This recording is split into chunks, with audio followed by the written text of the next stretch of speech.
Hello, wherever you are. Today's topic is professional maritime education, and our guest is Knud Kusche. He will present and explain his concept of virtual reality marine training. But first of all, let me introduce Knud. Knud works as a trainer and consultant for a maritime training center in France. His field of excellence is safety and shipboard management. Before dedicating himself to training, Knud works many years in various fields of shipping. In fact, he started his career as an engine cadet, sailed and acquired a chief engineer's license.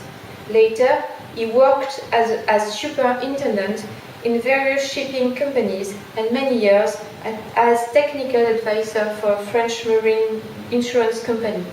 Especially this last activity allowed him to meet seafarers and shipping executives all over the world, to discuss and analyze incidents, accidents and managerial challenges like the day-to-day application of the ISM code. It was also while working for underwriters that Knud became more and more interested in training and finally decided to dedicate the next phase of his career to this subject. But maybe we let him continue the story. Knud, how came it about that you switched from a secure and well-paid insurance job to the choppy and quite uncertain waters of training? Yes, thank you first of all for the invitation and for the possibility to present my ideas. And you're right, it was during my insurance days that I first realized that there's a problem with training, because training of seafarers, because wherever I went, what I heard in the offices of the shipping companies was that seafarers nowadays are not as good as they were before.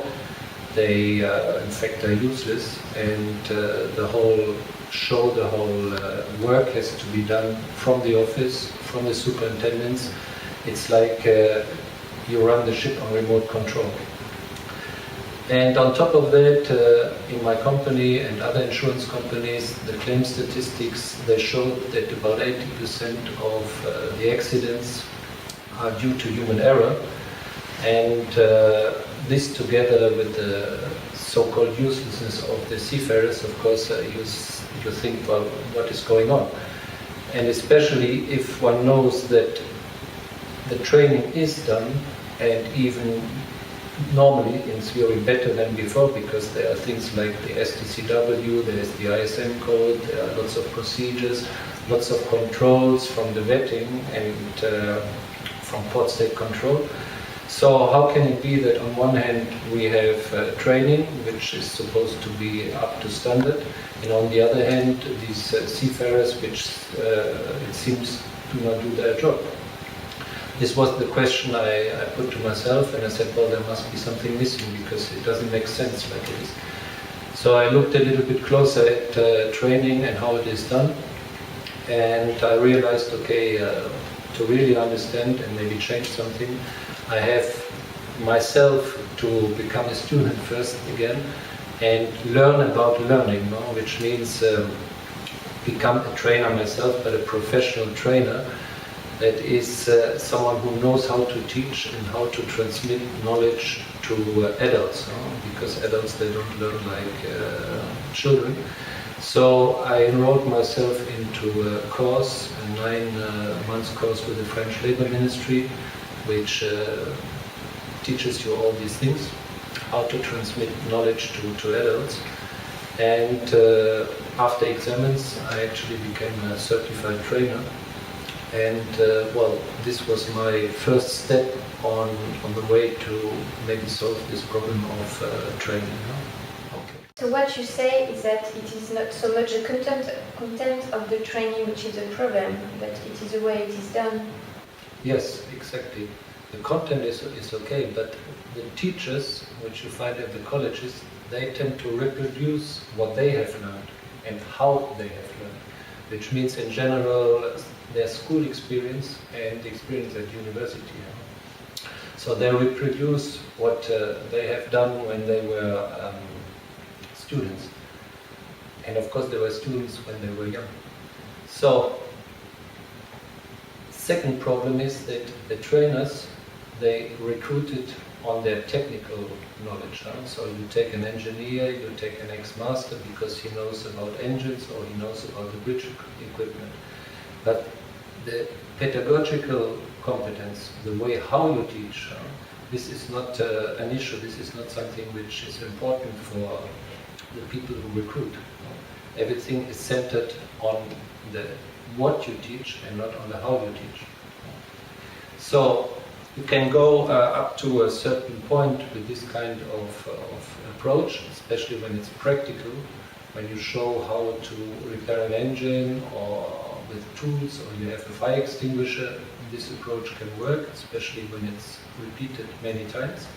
But when it comes to more theoretical things, like the ISM code with its procedures, the safety management system, all these internal paperwork, and what you have to understand intellectually, risk assessment, all these things, just giving them documents and papers and being in front, like in a classroom, just doesn't do it. And on top of it, I want to come back to this thing of an adult training. As I said, it's not like children or students at school where you can count on their curiosity. With adults, you have to interest them in a way that corresponds to their reality at the workplace. If they cannot relate what you teach to something which they can use tomorrow at their work, they will not be interested.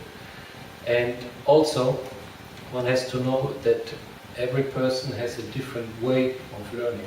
Some people, they are more visually orientated, so they like diagrams, photos. Others, well, they want to hear. There's someone who's talking like a teacher. Then you have people who are more globally, so they want to know the solution, the larger picture.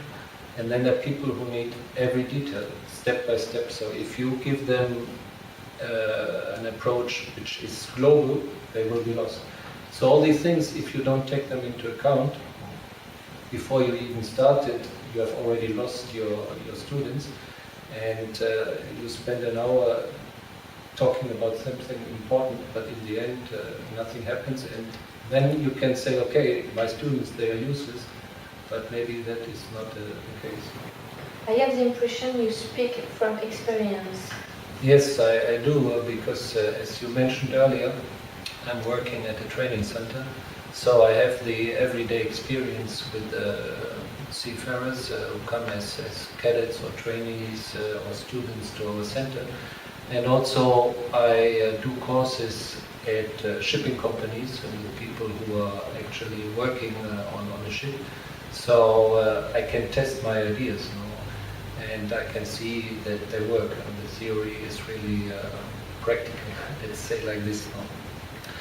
And on top of this, that allows me to integrate the things which I've learned, which I've observed, into the way I will then produce a course, deliver the course, all this. So it's a continuous feedback which makes it possible to arrive at a product which then really does the job.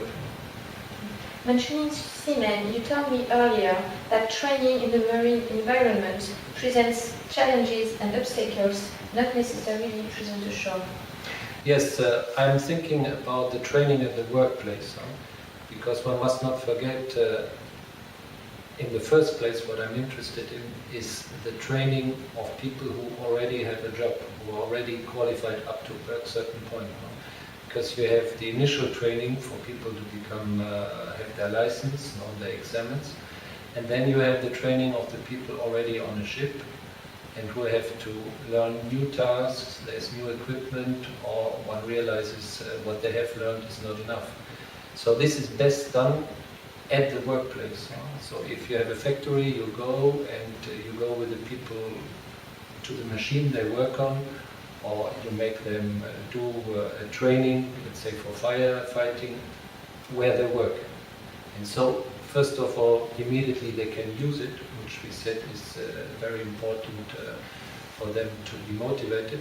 And second, of course, it's something for the owner of the factory, for the employer, very useful because it's not theoretical, it's practical. No? It's exactly what they need to do a better job. Now a ship moves about all over the world, and it's much more difficult to send a trainer or to send a consultant, whatever, to a ship. It's in port only a few hours or maybe a day, but then they work. If he has to sail with a ship, it becomes quite expensive. So it's not so easy to organize.